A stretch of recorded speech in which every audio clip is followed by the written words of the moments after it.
नमस्कार ओडिया घर स्वाद चैनल को आपण मानक बहुत बहुत स्वागत। आज आम पणा संक्रांति उपलक्षे टिके भिन्न शैली रे ड्राई फ्रूट पणा प्रस्तुत करवा। आशा करुच्ची आज रेसिपीटी आपण मानक निश्चय पसंद आसीबो। तेबे वीडियो को संपूर्ण देखंतु। आउ जदि आपण को आज रेसिपीटी भल लागे ताहले लाइक शेयर करी चैनल रे नुआ थिले निश्चय सब्सक्राइब करनियंतु। तेबे चलंतु आरंभ करवा। मु एठी गोटे बाउलटे नै जाईची, सेथिरे 10टी काजू, 10टी आलमंड आउ गोटे मुठा किसमिस को ओजाड़ी नेली और यह सहित 6टी खजुरीर मंजी को बाहर कर नहीं ऐड कर नेली। एसबू को प्रथमे धोई नेबा और यह सहित गोटे ग्लास क्षीर ऐड कर नेबा। एसबू को आम क्षीर रे पाखापाखि गोटे घंटा बतुरिबा पई रखि नेबा। पाखापाखि गोटे घंटा पर मु आपण मानकु देखाई नेउची। ड्राई फ्रूट सब भल भाव में नरम हो जाइछि और काजू आलमंड भल भाव में फुली जाइछि।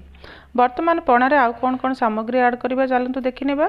मु एठी 4 चामच नड़िया कोरा नेइछि, 4 चामच पाखापाखि छेना नेइछि, स्वाद अनुसार गुड़ नेइछि, हाफ कप पाखापाखि फ्रेश दही नेइछि, अल्प कदली को एपरि काटिकी रखि नेइछि, डालिंब मंजी नेइछि और गोटे सेव को एपरि काटिकी रखि नेइछि और अल्प गुजराती मंजी नेइछि।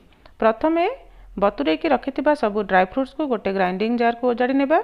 एहा सहित नेइथिबा गुड़ को ऐड करि नेबा, दही को ऐड करि नेबा आउ गुजराती मंजी को ऐड करि नेबा। मु एठी 3टी गुजराती मंजी को बाहर करि नै ऐड करि नेछि। एबे एसबू को प्रथमे भल भाव में स्मूथ करि ग्राइंड करि नेबा।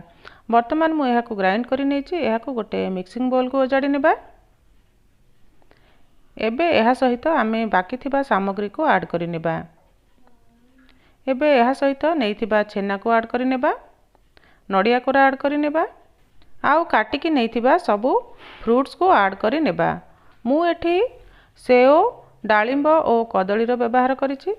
आपण एहा सहित आपणकर मन पसंदर फल ऐड करि परिबे।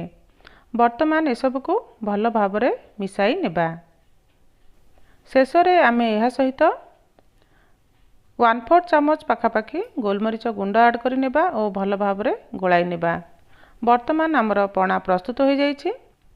आशा करुछि आजिर एही पणा प्रस्तुतिर शैली आपण मानकु निश्चय पसंद आसीथिबो। वीडियो पसंद आसीथिले गोटे गोटे लाइक देबाकु जमारू भी भूलिबे नहीं। चैनल रे नुआ थिले निश्चय सब्सक्राइब करिनेबे आउ रेसिपी को आपणकर फ्रेंड्स और रिलेटिव्स मानक मध्यरे निश्चय शेयर करिवे। पुणी थरे देखा हबो आउ एक नुआ रेसिपी सहित। से पर्यंत bye bye. Thanks for watching. जय जगन्नाथ।